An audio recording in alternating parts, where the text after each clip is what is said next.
কেন্দ্রীয় সরকারের কালা ট্রাফিক আইনের প্রতিবাদে আজ হরিশ্চন্দ্রপুর বাস স্ট্যান্ডে সমস্ত যাত্রীবাহী পরিবহন ব্যবস্থা বন্ধ করে বিক্ষোভ মিছিলে সামিল হল এলাকার সমস্ত গাড়ি চালকরা। তাদের দাবি অবিলম্বে কেন্দ্রীয় সরকারের ট্রাফিক আইন প্রত্যাহার করতে হবে, না হলে তারা রাস্তায় গাড়ি নামাবেন না। তাদের দাবি আইনের ফলে কোনো দুর্ঘটনায় কেউ মারা গেলে ড্রাইভারের 10 বছরের জেল হবে এবং তার সঙ্গে সঙ্গে 7 লক্ষ টাকা জরিমানা দিতে হবে, যা কেন্দ্রীয় সরকার ঘোষণা করেছে। আর এই আইন লাগু হওয়ার পরই সারা রাজ্যের সঙ্গে সঙ্গে হরিশ্চন্দ্রপুরে বিক্ষোভ শুরু হয়েছে।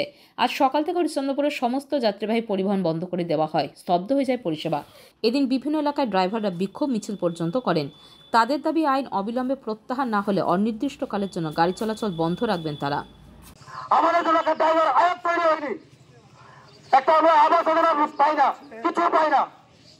কেন পাই না? আমরা কোন ক্যাটাগরির লেবার কার্ড পাওয়া যায় আর কিছু পাওয়া যায়। আমাদের সরকার কি সুবিধা দিচ্ছে? আমাদের বিরুদ্ধে আমাদের পাশে কেউ নাই। আমরা প্রশাসনের বিরুদ্ধে যেতে চাই না, আমরা আন্দোলন করতে চাই না, রাস্তায় আমরা অবরোধ করতে চাই না। আমরা আমাদের আওয়াজ শুনছি। আমাদের একটা কষ্ট একটা ড্রাইভার বুঝতে পারবে যে কি অসুবিধা হয়। আমরা 24 ঘন্টা পরিষেবা দিই। আমাদের মধ্যে সমস্ত ড্রাইভার আছে, অ্যাম্বুলেন্স থেকে নিয়ে, ট্রাক থেকে নিয়ে, লরি থেকে নিয়ে, বাস থেকে নিয়ে, ম্যাজিক থেকে নিয়ে, টোটো থেকে নিয়ে আমরা পাবলিককে শুধু পরিষেবাই দিই। উপরন্ত আমরা গাল লাট খাই, লাঞ্ছিত বঞ্চিত হয়। আমরা যোগ্য সম্মান পাই না। আমরা কি গাড়িটা চালানোটাকে ভুল করেছি, ভুল শিখেছি?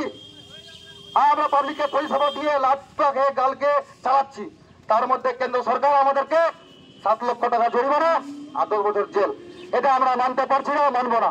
যে আমাদের সেন্ট্রাল গভর্নমেন্ট যে আমাদের পক্ষে আইনটা শুধু আমাদের পক্ষেই না বলতে যে কোনো ড্রাইভার, যেসব ড্রাইভারের লাইসেন্স আছে, লাইসেন্স প্রাপ্ত ড্রাইভারদের জন্য যে জরিমানাটা করা হয়েছে আজকের ডেটে, ধরুন যে 10 বছর জেল এবং 7 লক্ষ টাকা যে জরিমানাটা, আমাদের তো আমরা আজকে আমার মোটামুটি 17-18 বছর চলছে গাড়ির লাইনে ড্রাইভিং করা। আমার মনে হয় না যে আমি এখন পর্যন্ত এক মুঠে 1 লক্ষ টাকা জমা করতে পেরেছি। তা আজকে আমাদের 300-400 টাকা দিনে জন দেওয়াই বলেন, গাড়ি চালানো একটা জন পাট খাটাই হোক, তো আমরা জন পাট খেটে 1 লক্ষ টাকা জমা করতে পারিনি এখন পর্যন্ত। তো 7 লক্ষ টাকা তো আমাদের স্বপ্ন। 7 লক্ষ টাকা ধরেন যে কোনো মালিক আমাদেরকে দিয়ে চালিয়ে দিল, ব্যতিক্রম কোনো ড্রাইভার চায় না যে আমরা অ্যাক্সিডেন্ট করি।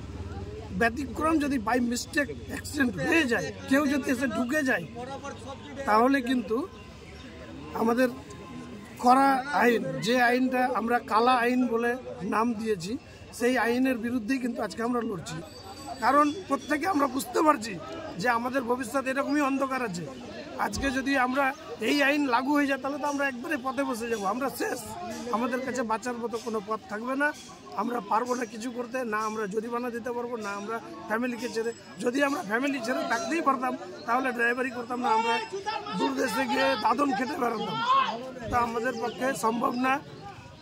আমি সরকারের কাছে একটাই জোরহাত করে নিবেদন করছি যে এই আইন যেন কখনোই আমাদের পক্ষে পাস না করে।